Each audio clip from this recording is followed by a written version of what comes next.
Bismillahirrahmanirrahim. Assalamualaikum warahmatullahi wabarakatuh. Alhamdulillahirabbil alamin. Wassalatu wassalamu ala asyrafil anbiya'i wal mursalin wa ala alihi wa sahbihi ajma'in. Subhanaka la ilma lana illa ma 'allamtana innaka antal alimul hakim. Rabbi shrah li sadri wa yassir li amri wahlul 'uqdatam min lisani yafqahu qawli. Amma ba'du. Baik, kita masuk muka surat 88 bab berkaitan mandi. Betul. Habis dah khusuf, tak habis. Kiraan masa tak lagi. Bulan 9. Oh tak, bulan 9. Muka surat 90.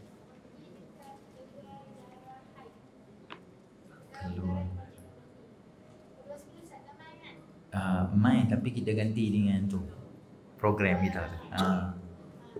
Perkara sunat dalam mandi, bukan? Perkara yang diharamkan kata masak. Oh, kitab saya muka surat lain. Betul lah. Kitab saya muka surat 88. Tajuk sama.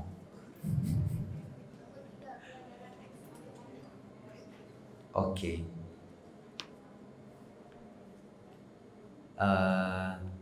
Perkara-perkara yang mewajibkan mandi.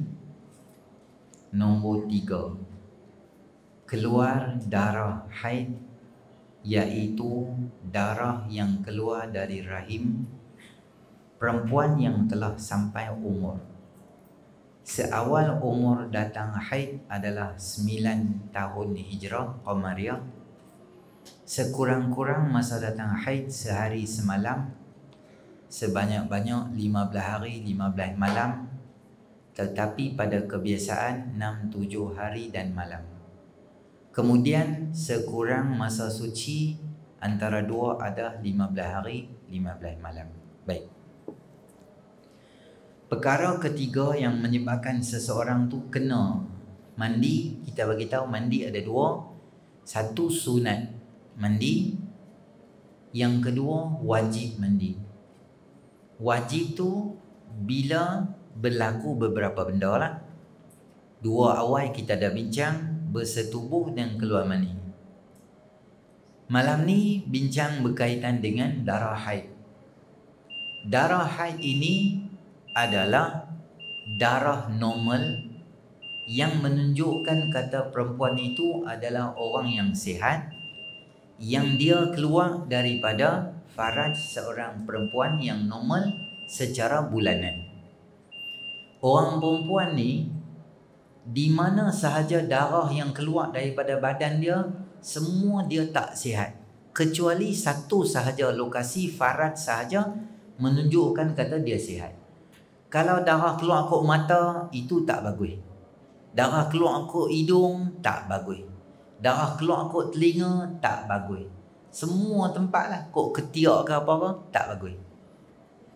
Yang bagusnya kalau keluar darah kan faraj. Itu maksudnya bagus. Kalau tak keluar, tak bagus. Dia mesti kena pergi jumpa pakar sakit puan, Dr. Rahim Tambici tu.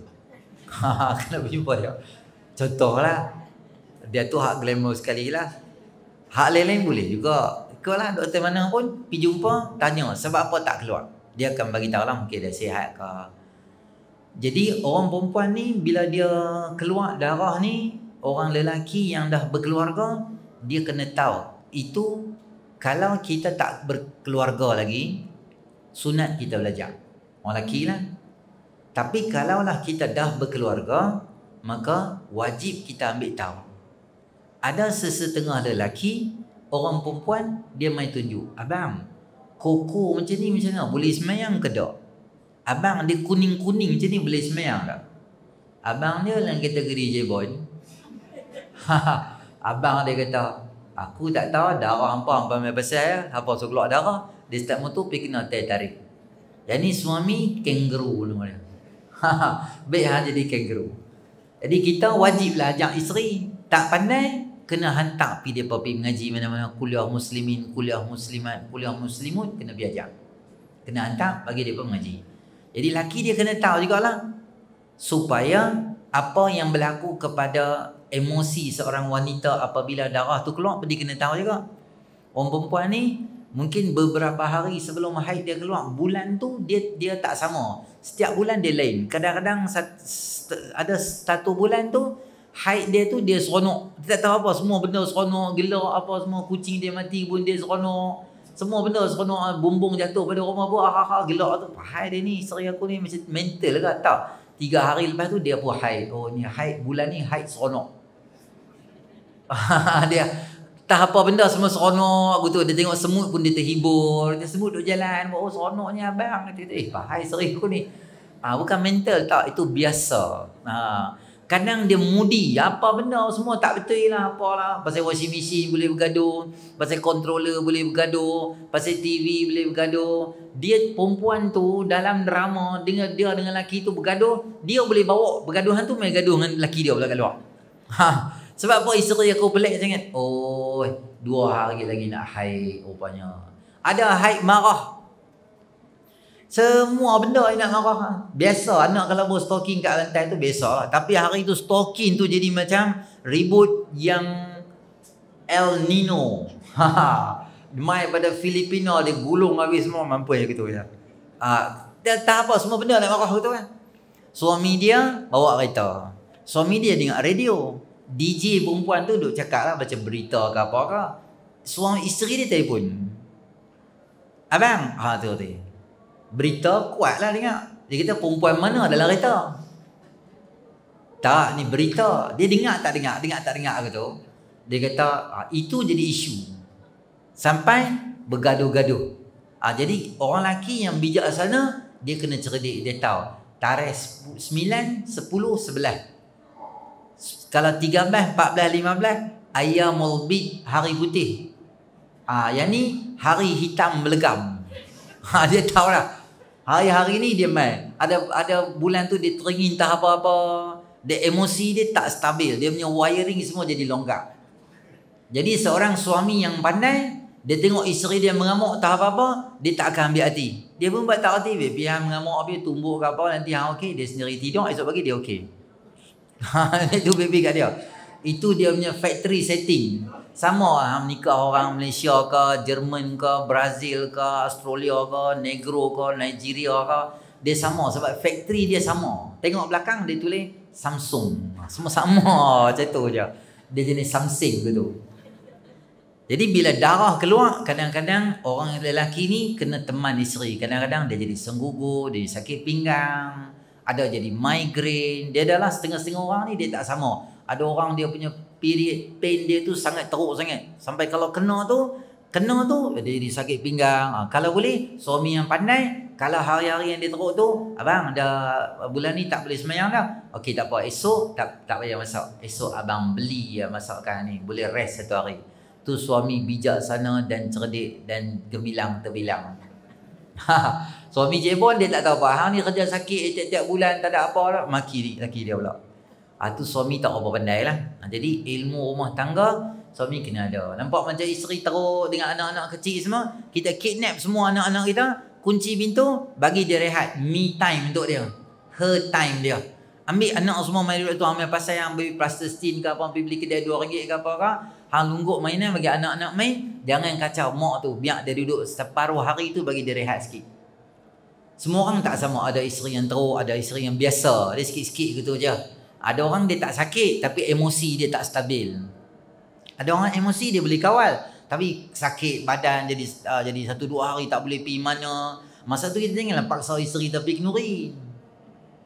Dia tak larat, pening kepala, sakit pinggang. Kita kata tak boleh kenuri ni yang kena pergi juga. Nanti orang tanya kat abang sebab apa tak bawa isteri semua. Takkan aku nak kata dia haid lah apa semua. Pandai-pandai lah cakap tu. Isteri jaga anak ke apa. Reka tu semua nak ajak tu. Tu yang kata kangaroo tu. Dia tak pandai. Jadi keluar darah haid itu dia boleh jadi keluar daripada orang perempuan lah. Tapi kalau acah-acah perempuan dia tak keluar lah. Haid ni satu sign tanda kata dia adalah perempuan yang original. Walaupun hampir Thailand, hang ubah alat kelamin hang, tukar muka sebiji, suara pun hang buat operation sebiji, kita tak tahu ni. Dia ni DP operation dekat Thailand. Lawa betul dia ni. Lawa macam mana pun ada dua benda hang tak boleh buat apa. Satu, tak akan ada haid untuk hang sampai kiamat. Itu memang Allah Taala yang buat. Manusia pandai macam mana pun dia tak boleh buat haid tu. Dia tak boleh buat pipe badan tu saja main picit cin. Oh lah haid lah. Tu gila lah dia. Tak boleh dapat.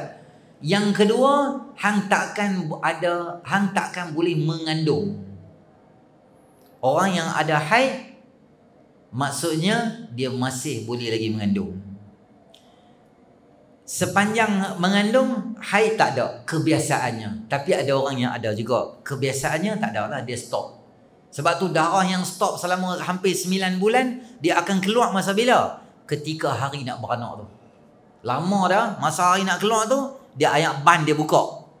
Masa tu, turun main ke bendang banyak sangat tu. Jadi banyak Sehari dekat-dekat nak beranak, masa 1 cm, 2 cm, 3 cm, 4 cm tu, nak kena tukar pelapik, darah duk keluar. Darah banyak sangat ni, darah apa? Masa beranak pun darah yang dah postpone pending selama 9 bulan tak keluar tu, dia akan convert, dia akan keluar zerap masa tu yang sangat banyak. Tapi dia tak nama haid dia, nama dia adalah nifas. Dia lain pula, nanti kita mengaji bab darah tu.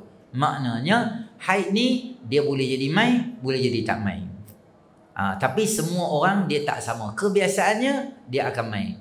Dalam mazhab kita Imam Asy-Syafi'i, kebiasaannya normally mai ketika budak tu umur darjah 3, start daripada birthday dia bulan Islam. Jadi kita ada semua ni, kita kena tahulah birthday bulan Islam kita bila. Kat internet banyak ada convert date kan. Kita punya date tarikh tu tukar dia dengan 9 Jamadil Awal ke apa ke, dia akan ni ambil tarikh tu. Kalau lah keluar budak tu baru darjah 3, cukup tak lagi umur dia 9 tahun. Jadi kita kena cek tarikh lahir dia dengan hari keluar darah tu.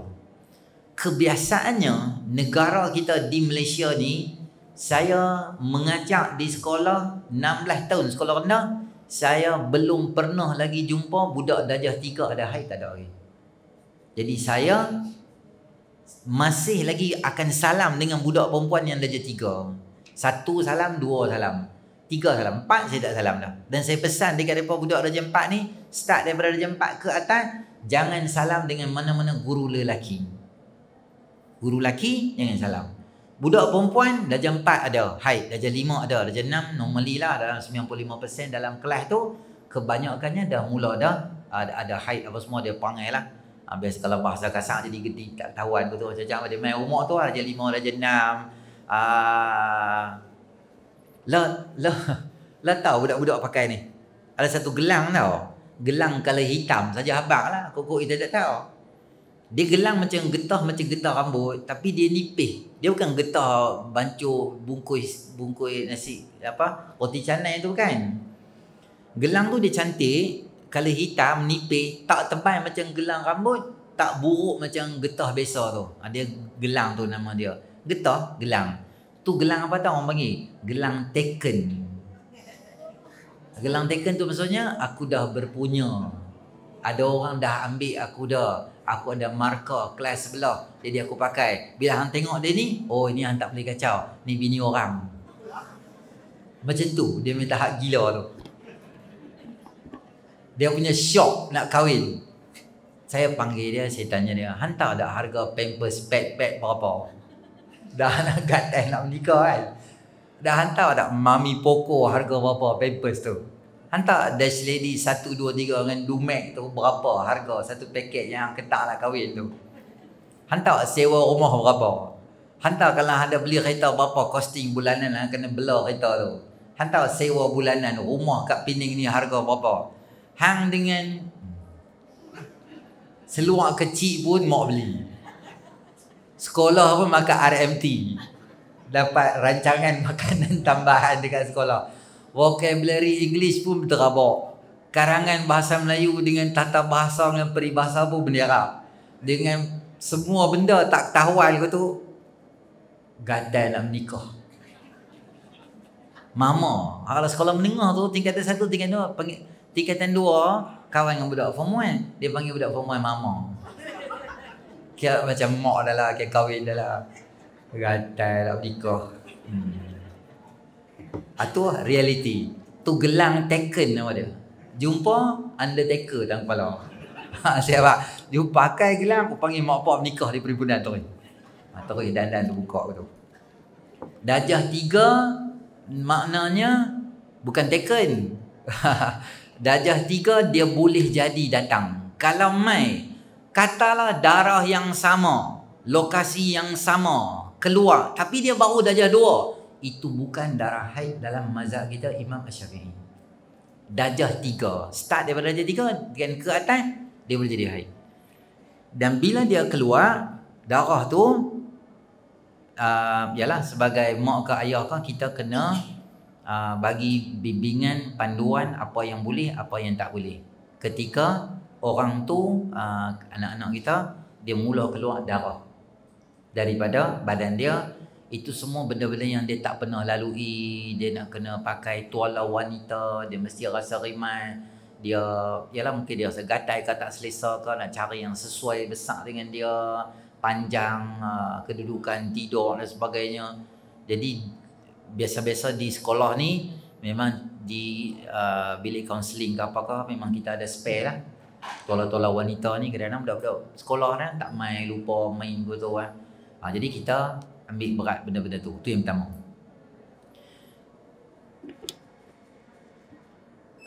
Dia 9 tahun ni,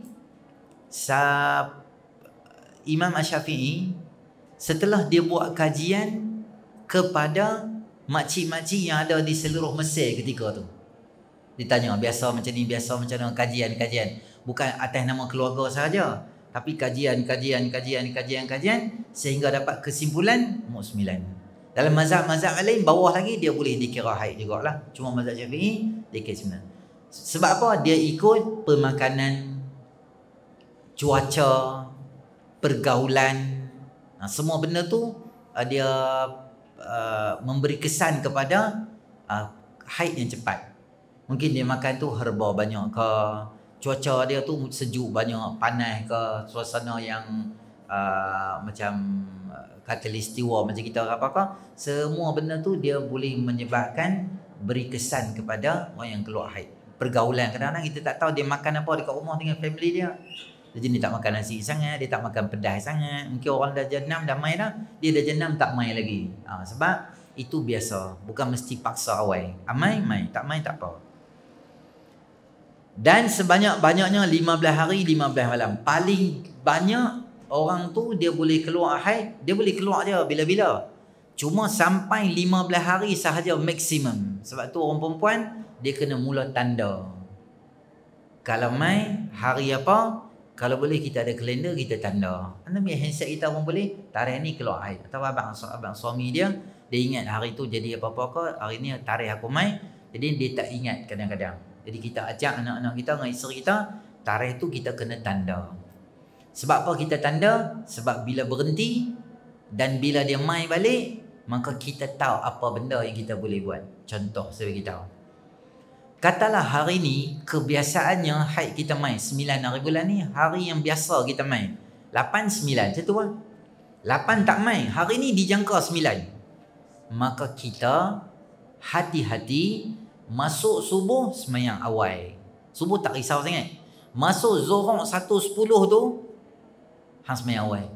Jangan sampai 3.30 tak semayang lagi. Sebab hantar hari tu dijangka main. Kalau main, tak boleh ni, biar aku semayang awal. Sengaja membiarkan kita dalam keadaan tak semayang. Walaupun kita tahu hari tu kita dijangka untuk haid datang dan sebagainya, pukul 4 kita tak semayang lagi, haid main, maka hang dosa. Sebab sengaja melambatkan semayang, walaupun hang boleh jangka hari tu memanglah hari yang kita nak main. Maka kita tolong hati-hati. Ada ini bila main haid ni tak payah semayang lah. Inilah satu-satu benda Allah bagi keistimewaan pada orang perempuan yang benda ni hanya dapat dalam syurga, tapi dia dapat dalam dunia. Apa dia? Dia tak semayang, Tuhan tak marah kat dia. Itu special. Kita tak semayang, Tuhan tak marah kat kita, tahu bila? Syurga. Tapi orang perempuan spesial Allah bagi dia. Dia tak semayang tapi dia dapat pahala. Kenapa dia tak semayang tak dapat pahala? Sebab dia tak semayang sebab Allah suruh kata jangan semayang. Dia bukan masalah semayang atau tak. Dia ikut cakap Allah. Allah kata semayang, okey semayang. Allah kata okey macam ni tak payah semayang, okey tak payah semayang. Dia ikut cakap Allah. Orang perempuan tak semayang ketika haid, mentaati perintah Allah, boleh pahala kat dia. Itu hanya untuk orang perempuan. Orang lelaki dia tak ada satu alasan dia tak semayang, tak ada. Aksiden, sakit, luka, apa saja, dia tak ada excuse, dia mesti kena semayang. Orang perempuan Allah bagi keringanan pada dia untuk semayang, tidak pada puasa. Puasa jarang-jarang jadi. Semayang tiap-tiap kerap berlaku, maka dia mungkin akan jadi susah kalau nak ganti semayang. Allah mudahkan pada dia. Masa suci 2 haid adalah 15 hari 15 malam. Bila suci. Kalau darah tu masih keluar juga, saya pernah habaq dekat kita dah, sama macam salisul baul. Itu dia masuk hari ke-16 aja, name tag dia yang dia tulis kat sini haid, kena buka name tag haid tu, kena buh name tag lain. Nama dia istihadah. Istihadah ni apa? Darah penyakit. Darah penyakit, dia tak ada keistimewaan tak semayang tadi tu, tak ada lah. Maka dia kena sembahyang macam biasa. Maka apa dia kena buat? Ada 4-5 benda yang saya habaq banyak kali dah. Benda tu dia kena buat. Apa dia? Pertama, kena tunggu masuk waktu semayang. Kedua, kena pergi tandas, cuci darah yang ada. Kemudian tahan darah tadi tu dengan, kalau biasa kita ni tuala wanita lah. Kemudian ambil wudu, kemudian solat. Mualat, mesti berturut-turut. Tak boleh pisahkan dengan sesuatu. Cakap telefon dulu, pergi goreng ikan dulu, tak boleh. Allahu Akbar, Allahu Akbar, azan, terus masuk tandas, basuh. Masuk waktu, basuh, tahan, ambil wudu, solat. Tu nama dia istihadah. Sama juga lelaki yang kencing dia tak lawan, asyik keluar, sama juga. Tunggu masuk waktu azan, basuh kemaluan dia, tahan dengan tisu atau apa-apa, ambil wudu, terus sembahyang. 5 benda tu kena buat bila istihadah, selepas daripada 15 hari sahaja. Jangan sampai 6 bulan tak sembahyang. Tak sembahyang 6 bulan tak sembahyang. Lamanya tak sembahyang ni. Tanya kat anak dia, tak sembahyang ke? Jangan mak tengok hang tak sembahyang ni.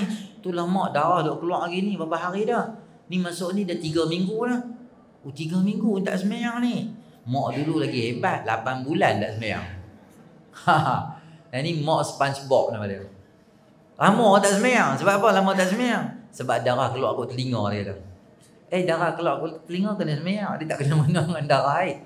Dia kira darah dia tak sembahyang. Oh, sedap aku tu potong bawang darah tak sembahyang. Dia satu je posisi dan lokasi sahaja yang tak payah sembahyang.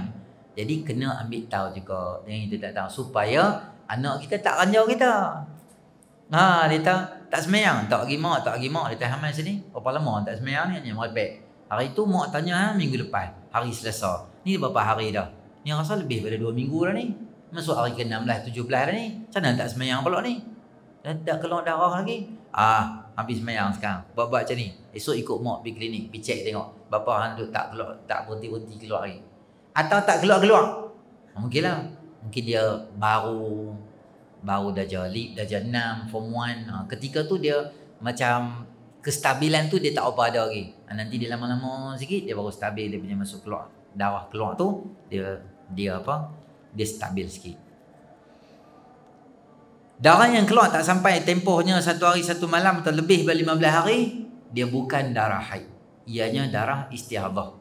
Dan wanita yang keluar darah tidak dikira berhadas besar atau berhadas haid. Maksudnya dia tak ada dah, dia kena sembahyang macam biasa. Keluar darah nifas sama juga, iaitu damul ladzi yakhruju min rahimil mar'ati aqibal wiladah. Darah yang keluar daripada rahim seorang perempuan setelah dia melahirkan anak. Yang pertama mesti darah. Kalau yang keluar tu bukan darah, tak jadi. Yang kedua syarat dia, Dia keluar daripada rahim seorang wanita. Kalau dia keluar pada posisi lain, dia bukan nama nifas dia. Syarat ketiga, selepas beranak. Contohnya, baby tu baru keluar kaki saja. Contoh atau sangkut tengah pusat tu. Tak habis keluar lagi. Darah keluar banyak lagi. Maka dia tak nama nifas lagi. Keluar tu baru nama nifas. Nifas tu apa? Nifas tu adalah nyawa yang keluar, yang nafas. Kata ulama, nafas tu nyawa, maksudnya nyawa tu keluar daripada rahim seorang wanita tu, maka darah yang keluar tu sepanjang-panjang ada darah tu tak boleh sembahyang. Berapa hari? Biasanya 40, paling banyak 60 hari. Paling banyak 60 hari. Estimate lebih kurang 2 bulan. Keluar. Okey. Katalah hari ke-20 tak ada darah. Mesti ke tunggu sampai hari 40? Tak. Hari apa kering, hari tu boleh mandi, hari tu boleh sembahyang dah. Biasanya 40 lah. Kalau habis kat 43 hari, kering lah, dia tak sembahyang. Tak sembahyang. Tak boleh. Kita kena tunggu sampai 60 hari. Kan? Kering, sembahyang. Itu paling lama. Kalau 60 dia keluar juga, balik pada istihadah balik. Dia tak nama haid dah. Hilang keistimewaan tu, sembahyang macam biasa. Dan saya nak ingatkan, untuk orang perempuan dan semua lelaki kat muka bumi ni, andai sekiranya isteri kita ada waktu yang dia tak semayang, contoh dia masuk labor room pukul 1 tak berapa nak buka kalau 1-2 cm macam tu, darah dah main, dia dan Zuhur asar semayang, Maghrib 7.30 azan, tapi 7.10 azan, 6.50 tu dia sakit dah. Sakit nak beranak sangat-sangat dah. Doktor misi mai, okey lah, apa. 7.5 minit azan. 7.10 beranak. Dia berjuang daripada 6.50 sampai 7.10. Dia dan beranak tu pukul apa dia beranak? 7.10. Maka ada satu waktu yang dia masuk dan dia kena semayang satu waktu tu. Apa dia? Maghrib tadi tu dan masuk dah. Dia masih lagi kena semayang sebab darah nifas tak keluar lagi, sebab baby baru dalam proses nak keluar semua tu, baby tak keluar habis, baby masih dalam perut. Katalah 7.10, 7.15 baby keluar malam, azan maghrib, start pada maghrib tu dia tak payah semayang, tapi bila masuk waktu ada 5 minit tu dia patut kena semayang dah. Lelaki tolong lock semayang maghrib tu, nanti ingatkan dekat isteri kita, hang dah habis nifas, maghrib hang ketika hang berjuang 8, 9, 10 cm tu, tolong semayang, ganti balik semayang tu.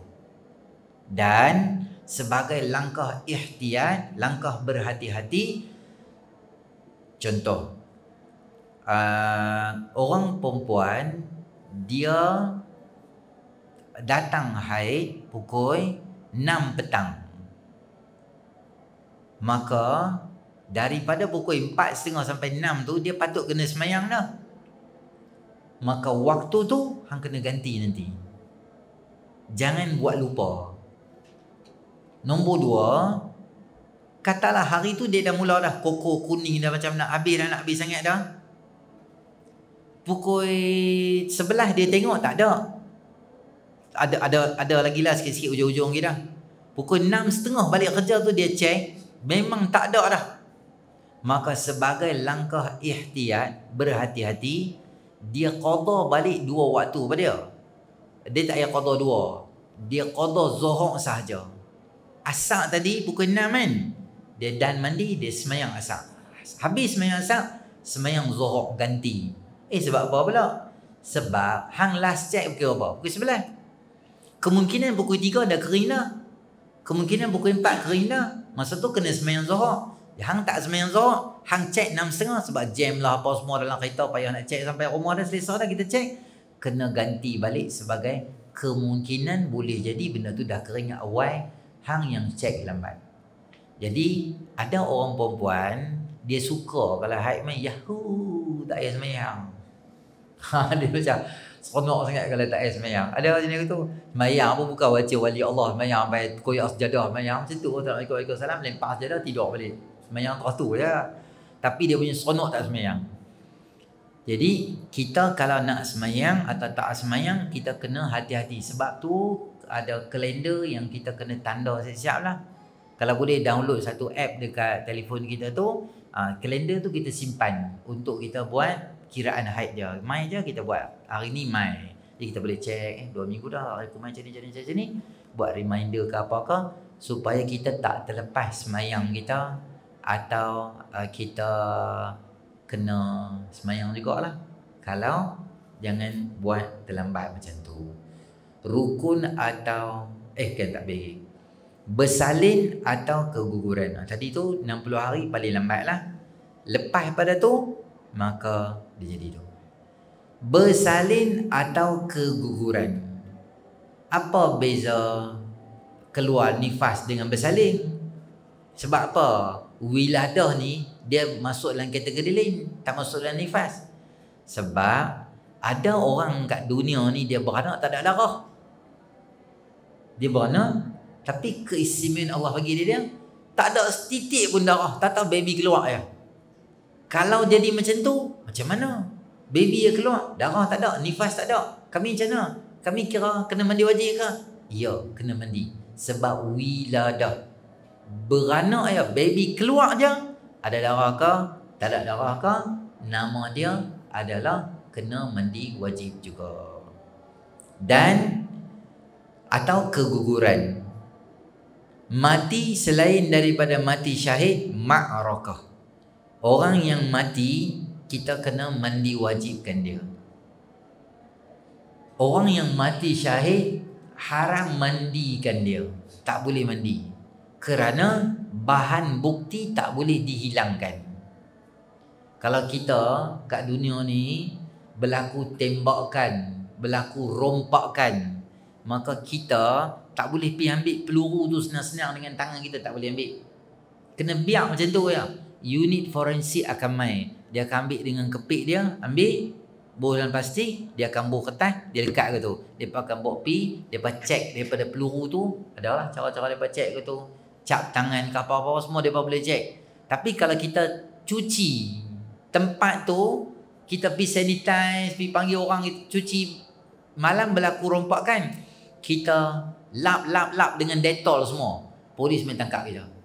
Sebab hang salah, hang tak boleh hilangkan bahan bukti tu. Kerana semua cap tangan, tapak kaki semua tu, mereka boleh nilai itu salah dari segi perundangan. Dunia pun salah. Orang yang mati syahid ni, darah, pasir, badan, gigi, patah, apa saja benda berlaku kat dia, itu satu kelebihan yang besar untuk dia. Ambil dia, bungkus macam tu ya, biar dengan darah-darah tu. Itu semua dia akan bangun jadi wangi esok di akhirat ni. Kita pergi mandi, cuci, hilang dia punya bahan kes bukti semua, berdosa buat begitu. Orang mati syahid, dia ada kelebihan tersendiri Allah bagi kat dia. Tapi semua yang ni semua nanti kita akan detail lah, satu demi satu tu kita akan buat detail. Ni dia cuma habaq tu je. Nanti kita akan tengok rukun, macam mana nak mandi wajib. Mandi wajib lelaki macam mana, mandi wajib perempuan nak mandi macam mana. Bolehkah mandi sambil berdiri? Mestikah mandi tu duduk? Bolehkah pakai sabun masa mandi? Lepas mandi boleh tak lap badan kita? Atau kena biar macam tu je? Kata kita tengah-tengah mandi wajib tu, kita tengah-tengah mandi wajib, kawan kita telefon, kita pun tutup ayat, tak lap badan, lap pakai tolor gitu je. Lepas tu pi ambil telefon, jawab, letak balik telefon, masuk balik. Boleh tak main sambung mandi balik? Ataupun dia putui, kita kena mandi balik pada awal. Macam mana persoalan kalau orang perempuan bersama dengan suami dia di waktu malam? Jadi dia tidur dalam keadaan yang hadas besar. Esok pagi dia nak pergi kerja, dia mandi kepala dia basah. Dia pergi tempat kerja, ada kawan-kawan tempat kerja laki-laki ni semuanya, haprap yang laki ni semua duk kacau. Jadi apa tu, rambut basah lah apa semua. dia malu, tak tahu batasan nak melawak dengan isteri orang semua, tak tahu cakap lebih kurang begitu. Alamak, dia malulah rambut aku basah ni. Macam mana nak selesai masalah orang perempuan ni? Bolehkah dia mandi separuh-separuh badan dia? Dia mandi lap kepala semua-semua, lepas tu dia tidur, esok pagi dia sambung balik badan bahu ke bawah macam tu. Boleh tak dia main sambung mandi wajib itu je? Kesemua persoalan ini nantikan di kuliah akan datang. Itu trailer. Gambar akan keluar bulan depan. Kalau kau abang semua benda kat hampa, siapa pun tak main kuliah. Aku tahu dah taktik hampa, jadi aku scam hampa wawai. Sebelum hampa scam saya scam tuan-tuan dan puan-puan. Itu kita akan tengok pada minggu hadapan. Ni nak pilihan raya apa hari bulan? 19 hari bulan. Saja abang lah dekat tuan-tuan sebagai satu panduan. Siapa sahaja dekat dunia ni, dia apa benda yang dia buat tu ada kena mengena dengan hukum syarak lah. Jadi kita tak boleh kata Islam ni tak kena mengena dengan hang tak kena. Tak, Islam ni dia kena mengena dengan semua benda. Jadi apa sahaja kita buat, ada baik, ada buruk, ada halal, ada haram, ada dosa, ada pahala, dia bertanggungjawab atas apa benda tu. Dua peringatan Allah Ta'ala sebut pada kita. Pertama, nanti di akhirat, nanti akan berlaku satu peristiwa berpergaduhan atau berkelahi atau fight di kalangan ramai, antaranya kawan sama kawan. Dulu kat dunia kawan baik, kat akhirat ni bergaduh gila-gila. Sebab hang lah suruh aku buat jahat, hang lah bawa aku kasbah arak suruh aku minum, hang lah bawa aku berzina, hang lah jahat, hang ikut aku buat apa? Bergaduh. Semua pergaduhan ni bila berlaku? Sebelum dapat buku catatan. Kawan akan bergaduh dengan kawan, suami isteri akan bergaduh, mak dengan anak bergaduh. Lagi bergaduh adalah pemimpin dengan orang yang dipimpin. Rakyat dengan pemimpin, pemimpin dengan rakyat dengan followers dia ni akan fight gila-gila. Bila? Sebelum dapat buku. Bila akhirnya dapat buku dan tengok memang tertulis dosa salah ni, maka tak ada lagi dah sebarang argumen tu tak berlaku dah. Fight persoalan di kalangan tu tak berlaku dah. Cuma orang-orang yang ikut ni, mereka ada beberapa orang yang beberapa ayat yang Allah Ta'ala ingatkan kita, mereka akan kata bila terdedah dengan azab, bila terdedah dengan kesusahan disebabkan apa mereka buat kat dunia, antara tuduhan yang mereka akan buat adalah, siapa akan buat? Orang yang ikut pemimpin.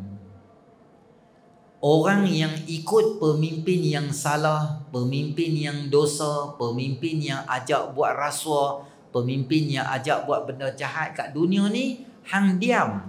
Apa hang dapat semua hang sapu. Dia panggil hang mai sini. Hang selalu duk ikut aku. Tak apalah ni aku bagi hang satu projek. Ambil projek ni lebih kurang hang tidak dapat 200,000 untuk hang. Tapi duit tak boleh masuk dekat personal hang, masalah. Hang pergi buka satu syarikat, banyak RM5, RM10, buka satu syarikat, nanti dia akan transfer duit kat hang. Tak apa ke Datuk buat macam ni? Tak apa, hang dia ikut aku selalu. Buat lah. Banyak ni Datuk, 200. Balas lah. Dia tak tahu Datuk balas 8 juta. Dia balas 200,000. Ambil lah, hang dia ikut aku, dapat sikit ke tu. Kat dunia dia tak kata apa. Dia okey apa semua, tak apa ke Datuk ni je. Boleh lah ni. Kita tolong rakyat, banyak rakyat tolong kita pula sini, dia buat reka ayat ke tu. Tapi banyaklah dia dapat. Projek tu, projek ni, buat tu, potong pokok, tukar tar, tepi jalan, cat balik, semua benda-benda dia ambil sikit, 10,000, 5,000, 7,000, 13,000, ambil. Dia syok dah. Nanti di akhirat, bila didedahkan, dia mula takut dah. Alamak, semua benda ni lah. Dunia mungkin orang tak tahu. Di akhirat dia tahu, alamak macam mana. Mereka akan kata apa? Inna ata'na sadatana wa kubara'ana fa'adalluna sabila. Ya Allah, kami ikut sadatana, pemimpin kami, wa kubara'ana, dan pembesar kami. Ya Allah, kami ikut dia ni lah. Dia ni lah bagi projek kat kami rasuahnya. Dia ni lah suruh kami tipu orang. Dia ni lah buat jahat. Dia ni ya Allah. Sehingga kami jadi sesat, jadi susah ni. Dia ni punya pasal lah ni.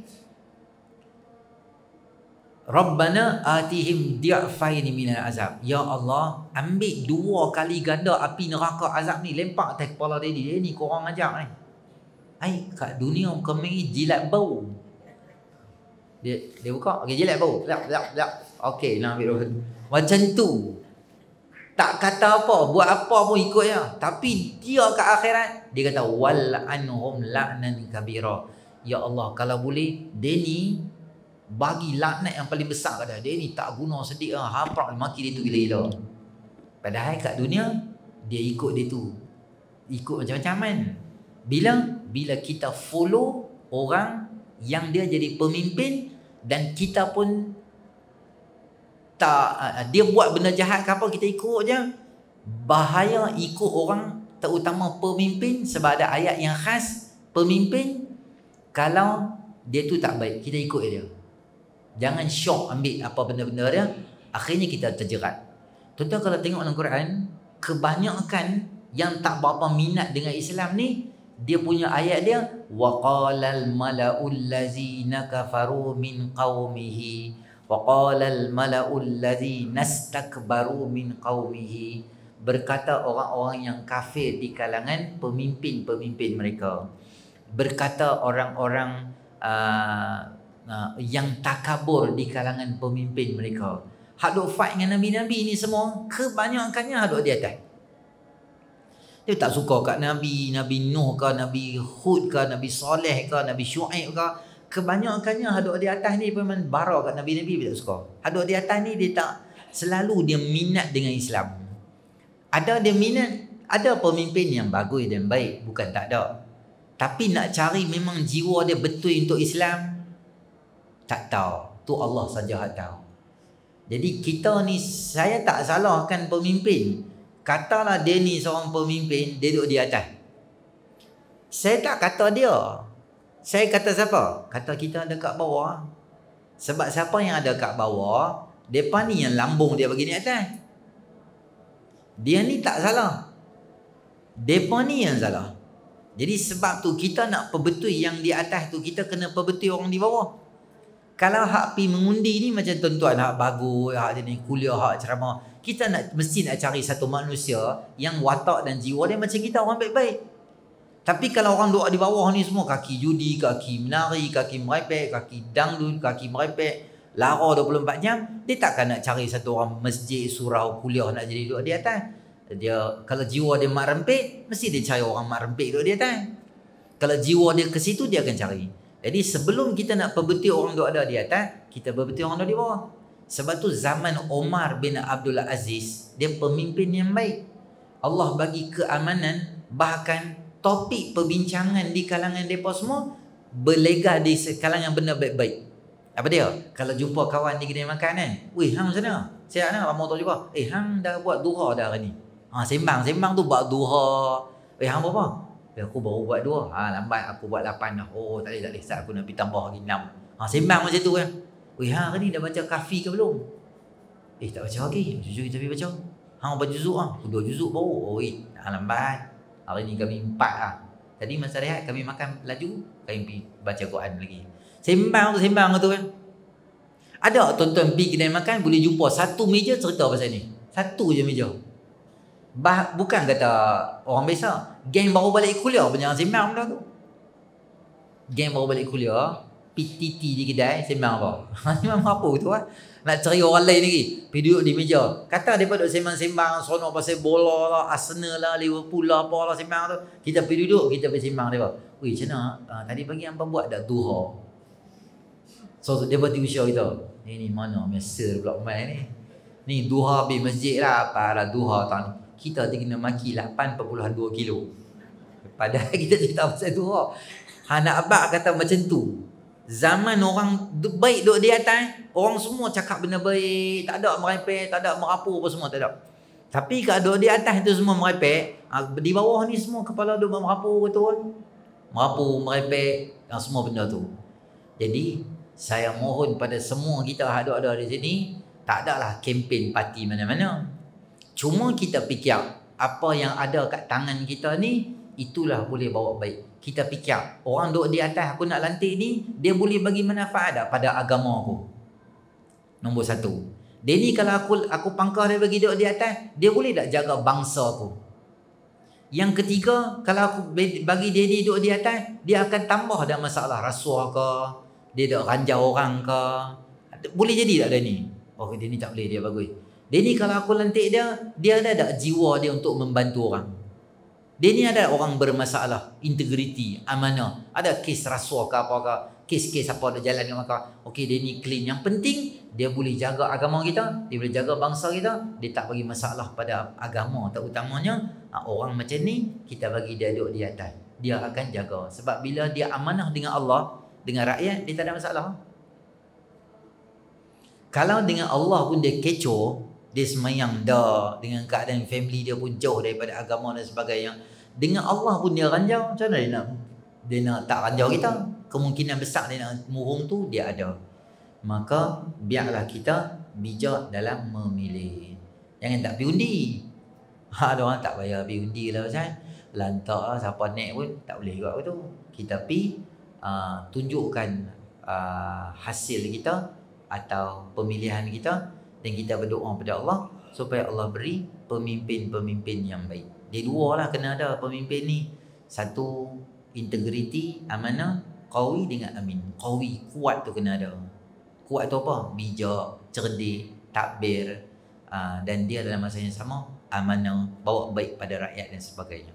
Okey, itu sebagai panduan 855. Jadi ya, cuma hari ni kalau boleh saya mohon pada kita, nanti tabung kita tu kita derma khas lah hari ni, sebab hari apa nama gerhana tu kan. Lalu pun duk derma dah. Hari ni derma lebih sikit sebab mensyukuri nikmat tak berlaku kiamat. Macam tu. Okey. Itu saja yang baik pada Allah, yang kurang sepenuh atas kelemahan sendiri. A'udzubillahi minasyaitonir rajim. Bismillahirrahmanirrahim. Alhamdulillahirabbil alamin. Wassalatu wassalamu ala asyrafil anbiya'i wal mursalin wa ala alihi wasahbihi. Allahumma anfa'na bima 'allamtana wa 'allimna ma yanfa'una wa zidna 'ilma. Rabbana atina fid dunya hasanah fil akhirati hasanah wa qina adzabannar. Sallallahu ala sayyidina Muhammadin nabiyil ummi wa ala alihi wasahbihi. Alhamdulillahirabbil alamin. Assalamualaikum warahmatullahi wabarakatuh.